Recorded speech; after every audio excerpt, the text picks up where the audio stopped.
Sir அவங்களுக்கு school time எழுதணும்ல. போல போலாம் சார் 2 முறை. ரைட்.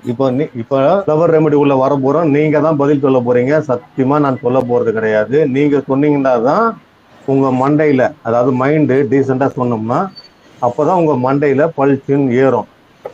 ஃபர்ஸ்ட் வந்து ரிஷபம் எடுத்துலாமா?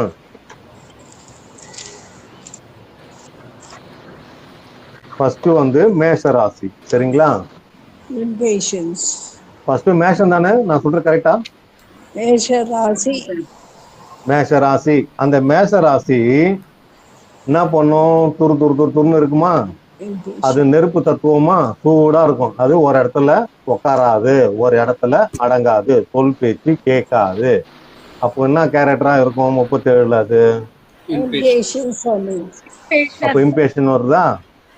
மேஷராசி நேரா ஒரு கீழ் கோடு கிழிச்சு இம்பேஷன் எழுதுங்க. அதுல நீங்க தான் பதில் சொல்ல போறீங்க, நான் சொல்ல போறது கிடையாது. இருந்தாலும் ஏன் மாயம் சும்மா இருக்காது. இம்பேஷன் வருதுங்களா? செவ்வாய். அதுக்கப்புறம் இந்த மேஷராசின்னு துருன்னு எல்லாம் ஆக்டிவும் பண்ணுது இல்லையா? அதனால என்ன பண்ணோம்னா, நீங்க பிராக்டிக்கலாவும் யோசிச்சு பாருங்க. இந்த மேஷ ராசிக்காரங்க ஒரு வேலையை செய்யாதன்னு சொன்னா அந்த வேலையை தான் திருப்பி அவங்க வந்து செய்வாங்க. அதாவது செஞ்ச தவறை திரும்ப செய்யக்கூடிய ஆட்கள் அவர்கள். செய்த ஒரு வேலையை திரும்ப செய்யக்கூடிய ஒரு ஆட்கள். கரெக்ட். கொஞ்சம் சவுண்டா கேட்கல, விஜய் ஸ்டைல்ல சொல்லும் போல. கரெக்டுங்க. யாருங்க அது? கை தூக்குங்க பார்க்கலாம். ரைட்டுங்க. நல்லா நோட் பண்ணி பாருங்க. இந்த செவ்வாய் அதிபதி மேஷ ராசிக்காரங்க துருன்னு இருக்கிறதுனால செஞ்ச தவறே திரும்ப செய்வாங்க. வெச்ச பொருளை அடிக்கடி தேடுவாங்க. நம்ம வீட்டில் பைக் விட்டு பக்கத்து வீட்டில் தேடுவாங்க. இங்கே சாவி வச்சுட்டு அங்கே போய் சாவி தேடுவாங்க. இந்த கேஸு அதெல்லாம் ஆஃப் பண்ணாத ஒரு ஆள் வந்து மேக்சிமம் இவங்கள தான் இருப்பாங்க. வண்டி சாவியை வச்சுட்டு தேடக்கூடியவர். அதாவது ஞாபகம் மருதி. நீங்க போயிட்டு மேஷ ராசியா ஞாபகம் மருதி உனக்கு இருக்கும் அப்படிலாம் கேட்காதீங்க. மேஷ ராசிக்காரங்களுக்கு கொஞ்சம் இருக்கும் இந்த உணர்வுகள்லாம் நிறைய. அப்போ இம்பேஷன் செஸ்னட் பட் வந்துட்டா. அடுத்தது மேஷ ராசிக்காரங்க என்னதான் பவர்ஃபுல்லா ஆளா இருந்தாலும் தன்னை அறியாமல் ஒரு பயம் ஆழ்மனதில் இருந்து கொண்டே இருக்கும். அப்ப என்ன கொடுக்கலாம்? தன்னை அறியாமல் ஆழ்மனதில் இனம் புரியாத ஒரு பயம் எப்பொழுதும் இருந்து கொண்டே இருக்கும். கரெக்டா சொல்றீங்க, கொஞ்சம் சவுண்டா சொல்லுங்க. செவ்வாய் equal to இம்பேஷன் chestnut but Aspen.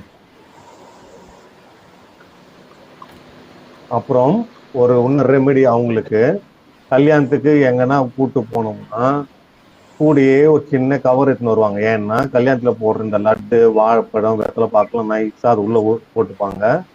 மேஷ ராசிக்காரங்களை கடைக்கு எங்கன்னா கூட்டு போனீங்கன்னா நல்லா பேரம் பேசுவாங்க. ஓனர் அப்படி திரும்பினாருன்னா 2 கத்திரிக்காய் எடுத்து கவர்ல போட்டுப்பாங்க, 2 தக்காளி எடுத்து இந்த சைட்ல போட்டுப்பாங்க. Chicory simple thing. இவ்வளோ எக்ஸாம்பிள் சொல்ல வேண்டியதா இருக்கு. பட் நீங்க வந்து இந்த ராசிக்காரங்களுக்கு இதெல்லாம் கொடுக்கும்போது அட்லீஸ்ட் 2 or 3 months சாப்பிட்டாதான் அவங்களுக்கு நல்ல ரிசல்ட் கிடைக்கும். மேலோட்டமா கொடுத்தீங்கன்னா மேலோட்டமான ரிசல்ட் கிடைக்கும். செவ்வாய் மேஷம் மேஷராசி equal to இம்பேஷன் chicory chestnut but Aspen.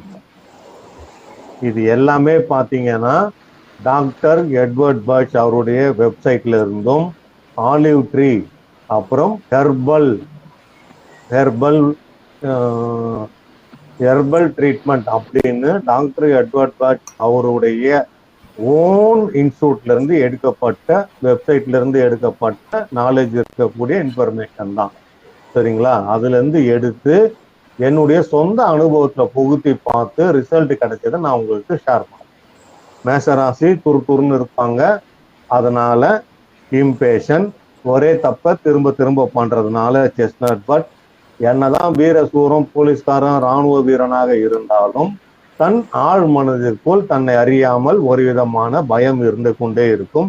அதற்கு ஆஸ்பன் என்னதான் இருந்தாலும் லஞ்சம் வாங்குவாங்க இல்லையா, கொஞ்சம் அந்த மைண்ட் இருக்கும்ல, அதனால அந்த சிக்கரின்ற ஒரு கேரக்டர் அப்பப்போ வந்து இவங்களுக்கு எட்டி பார்த்துட்டு போகும். இப்ப இந்த மேஷ ராசியில உங்களுக்கு ஏதாவது டவுட் இருக்கா?